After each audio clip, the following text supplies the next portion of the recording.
চলছে রানী, পিছনে রাজন। দাসী কিনো বলে ডাকিছে রাজন। এবার সারাদিন চলে গেল। কথাগুলো ধ্যান দিয়ে শুনবেন। আপনাদের জ্ঞান আছে, অনেক সময় ধ্যানও আছে, তারপরে বলছি, অপরাধ ক্ষমা করবেন। দেখবেন সারাদিন চলে গেল, সন্ধ্যা ঘনিয়ে আসলো, কেউ দাসী কিনতে আসছে না। তো রাত বাজারের কিছু সে খারাপ দুষ্ট স্বভাবের যে ছেলেরা ছিল, পুরুষরা ছিল, কাম প্রবণ, তারা ভাবতেছে এই দাসীটাকে যদি নিয়ে যেতে পারি তাহলে আপনার কামনা বাসনা চরিতার্থ করিব। কিন্তু দূর থেকে যখন দেখে, এসে যখন দাসী কাছে আসে, এসে দেখি মানে পারে বাবা, এটা তো দাসী নয়, এটা তো রাজরানী, এই চেহারা তো দাসী নয়। তাহলে সবাই মনের যে কাম বাসনা যখন এসে দেখায়, দাসীর অর্থাৎ দাসীর মুখে, সত্যরানীর মুখের দিকে চায়, মনের কাম বাসনা দূরে চলে যায়, প্রণাম করে যায় সেই সত্যরানীর পায়। দেখেছেন সতী নারীর কি মহিমা? সতী নারীর মুখের দিকে তাকালে মনের সেই তিতাব জ্বালা দূর হয়ে যায়। কাউকে বিক্রি করতে পারছে না। রাজা বলছে চলে চলে যায়, রানী বলছে না। সন্ধ্যা গড়িয়ে আসলো, একজন ব্রাহ্মণ আসলো, নাম তার বিষ্ণু শর্মা। নিতান্ত তাহার কাশীর প্রয়োজন, ঘরে আর স্ত্রী ব্রাহ্মণী অসুস্থ। এসে বলছে, এই মহাশয়, জানতে পারি আপনার দাসীর মূল্য কত হয়?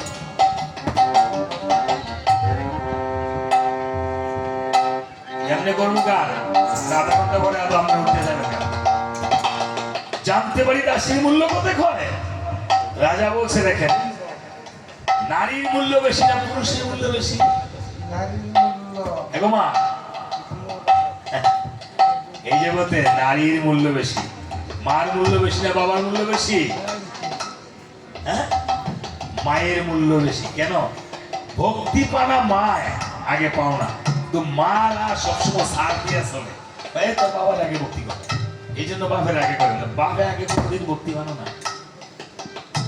আপনি যাবেন উর্দু দেশে, সিদ্ধি দেশে যখন যাবেন, আপনি শিক্ষা মন্ত্র যখন নিবেন, যদি পারেন এক কান্দ নিছেন চৈতন্য, হ্যাঁ, যদি চৈতন্য মন্ত্র দীক্ষা মন্ত্র নিছেন, অনেকে মনে হয় উপাসনা মধ্যে নাই, একজন যদি উপাসনার মধ্যে যান, তাহলে আপনার স্ত্রী সহধর্মিণী হয়ে যাবে, আপনার গুরু।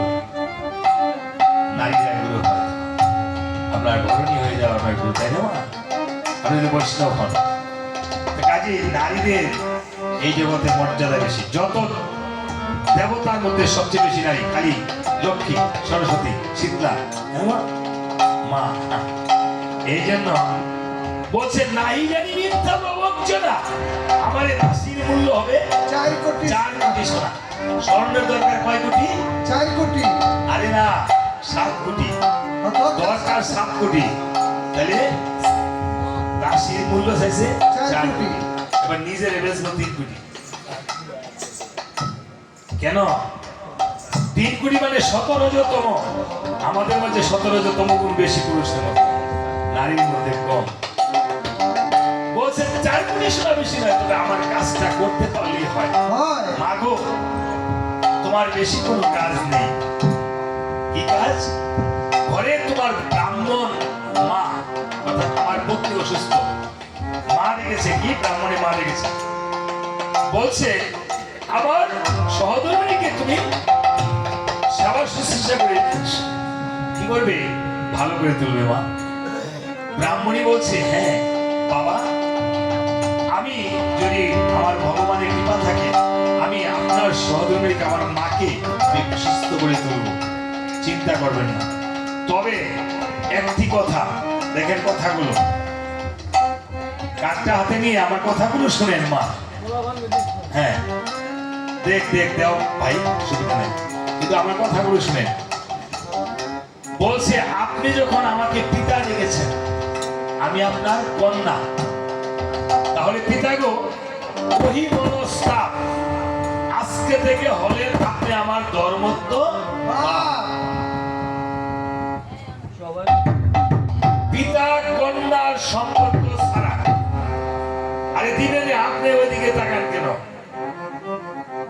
এই মা, আরে এটা কি দেন, এইটা ভাঙাই দেন, এদিকে চাইলে লাভ হইব। গেছে গেতো বাড়িওয়ালা সাথে, এখন নিজের চিন্তাটা করেন না, একটু শুনেন না, এখানে আসছেন তো রামণীয় রামায়ণ ভাগবত এই জিনিসগুলো পাওয়া যাবে তো, প্রতিদিন আপনার বাড়িতে দিতে পারবেন না তো, দিতে পারবেন না মা। এই যে বলি আমরা তো ঠেকায় আছি, কারণ কয়টা গেলে আপনি শিক্ষিত, আপনি জাতির কাছে ঋণী, তাই না? কারণ আমরা ঋণী আছি আপনাদের চরণে, বলতে হয়। কারটা কি করতাম,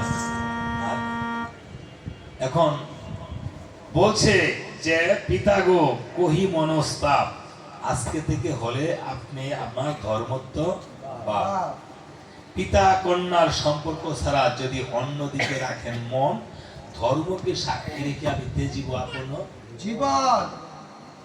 বুঝেছেন কথাগুলো?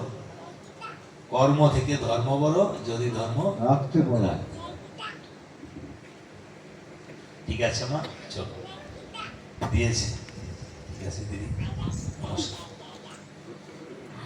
আজকে এই দিদির জন্য সবাই একটা ধ্বনি দেন, আমার এই মামার জন্য, দিদির জন্য। দয়াল শ্রী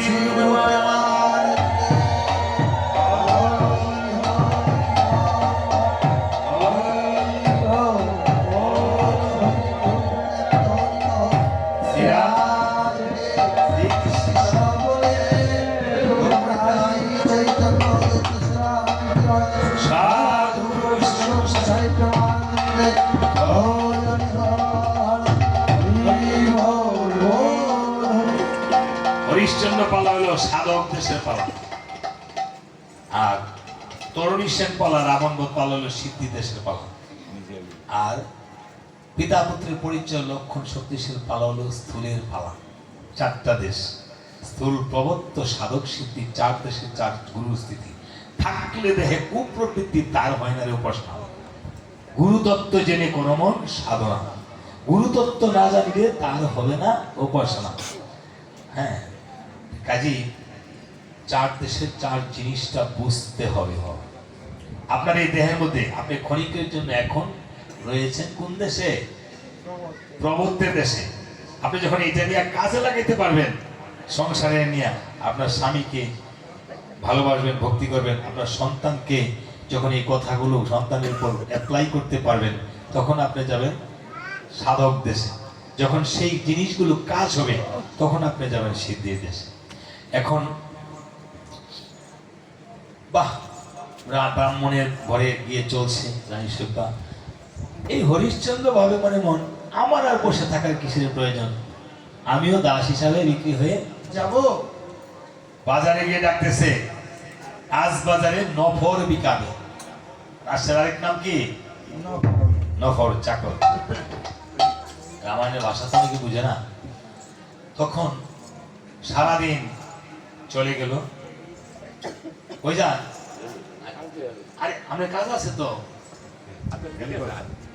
আরে রাখেন, আরে 10টা মিনিট পরে দেয়। না দাঁড়াবেন, আসেন আসেন আসেন, ভক্ত না। আজকে এই যে এই দাদাকে, দাদার ভাই না, ভাই ঢাকা থাকে, অনেক ভক্ত মানুষ। দাদার নামটা জানি কি?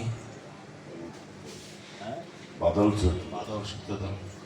আমার, তোমার না এক মামার নাম বাদল, আমার এক ভাইয়ের নাম বাদল। দাদাকে, দাদার জন্য আশীর্বাদ করবেন, দাদাকে একটা অভিনয় করাবো। আচ্ছা, যারা শ্মশানে মরা পোড়ায় তাদেরকে কি ডাকে? ডুম ডুম। হ্যাঁ, ডুল ডুম। আচ্ছা, যদি মানুষে বলে ডুমেদের হৃদয় পাষাণে গোড়া, আসলে দুমেদের হৃদয় পাষাণে গড়া। যদি তাদের হৃদয় পাষাণে নাই থাকতো গড়া, তারা কি পুরাতে পারতো মরা? এই যে করুণা গেছে, যদি পুস্তকগুলা শ্মশানে গান গাইছে, যদি ডুমেরা মরা না পুরাইতো তাহলে কি হইতো? দেখছেন নি ভারতে বিভিন্ন জায়গায় আমরা অনেক সময় ঘৃণা করি, কিন্তু কাউকে ঘৃণা করা কি ঠিক? সুইপারে ঘৃণা করি, ঠিক ঘৃণা করা? সুইপারে যদি ঘৃণা করেন, আপনার মাকে ঘৃণা করা হয়। আর যদি মাকে ঘৃণা করেন, তাহলে নরকগামী হতে হয় নাকি? হ্যাঁ, শ্মশান বন্ধুদেরকে যদি আপনি এক গ্লাস জল না সেবা করাতে পারেন, সাপ দিয়ে তো জাকজমক করে না, জাকজমক করলে পিতৃপুরুষরা রুষ্ট হয়। কিন্তু আপনার শ্মশান বন্ধু যারা আছে, শ্মশান বন্ধুর নিয়ম হলো কি, বাড়িতে যে বাড়িতে যার দাহ কার্য করছে তার বাড়িতে গিয়ে এক গ্লাস জল হলো সেবা করা, নিজে যদি তাকে নিমন্ত্রণ না হতে, এটা তার দায়িত্ব। আর যারা পুত্র কন্যা থাকে তাদেরও দায়িত্ব তাকে এক গ্লাস জল হলো সেবা করা, এই জন্য জল চেয়ে নিমন্ত্রণ করে, তাই না?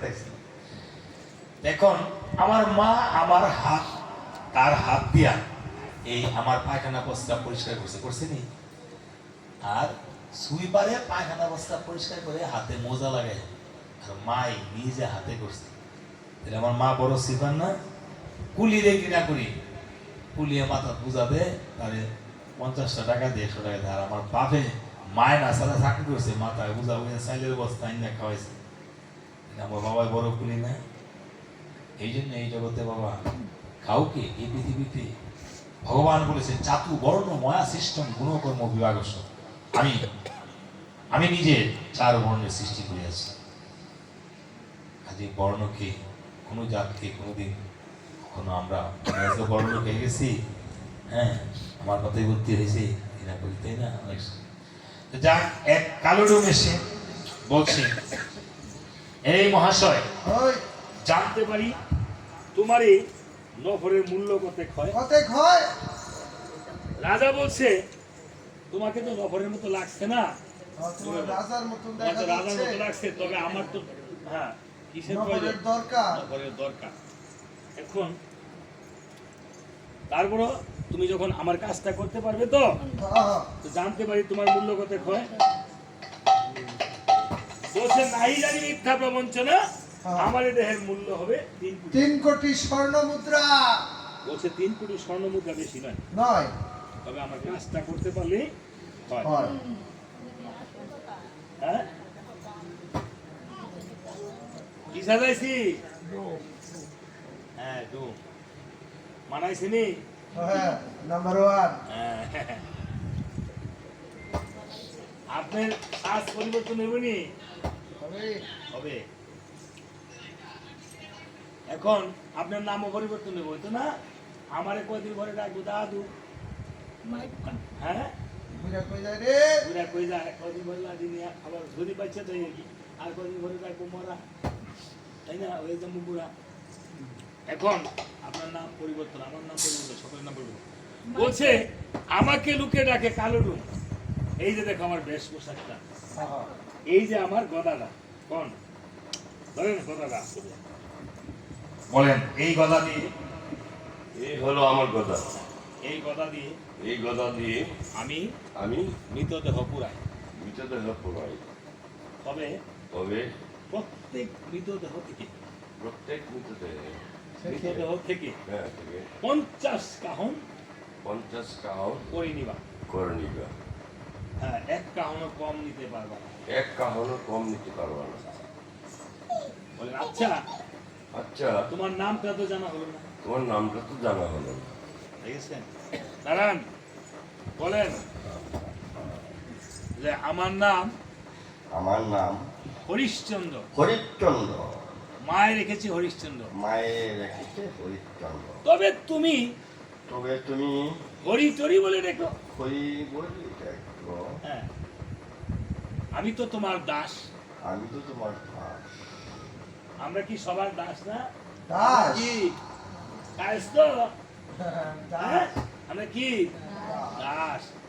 দ্রৌপদী দেই বালা বড় কায়স্থ ফাল সূত্রধর, হ্যাঁ, ব্যানার্জি। আসলে কি আমরা আর দাস?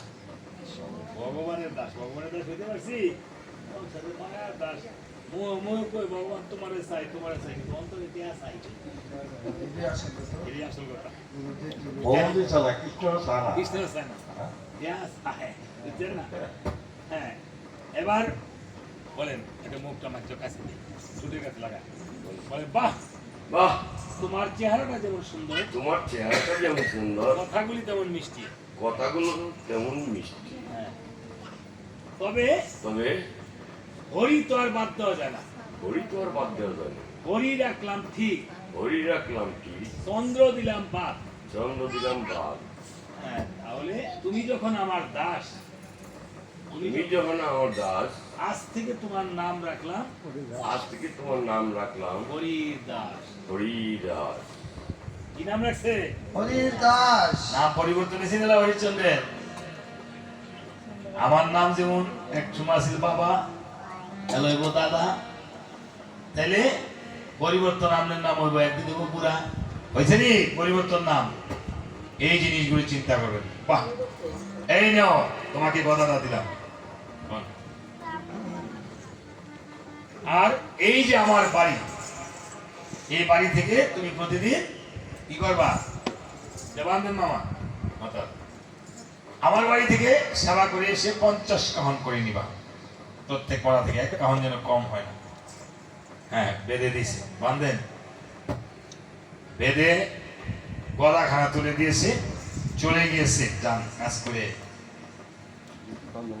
হ্যাঁ কালোডুম চলে গিয়েছে রাজা হরিশ্চন্দ্র বলছে আবার বাহ আহা, ছিলাম একদিন রাজা রাজা আজকে হয়ে গেলাম জান মামা এনে হ্যাঁ, হ্যাঁ যা আমরা দেখা দেবো আমরা বই আছে হ্যাঁ এদিকে ফিরে এই গাছ এনে যা ডুমের প্রজা আজকে হয়ে গেলাম কি প্রজাও না কালো ডুমের একটা নফর চাকর হয়ে গেলাম বাহ দেখেছেন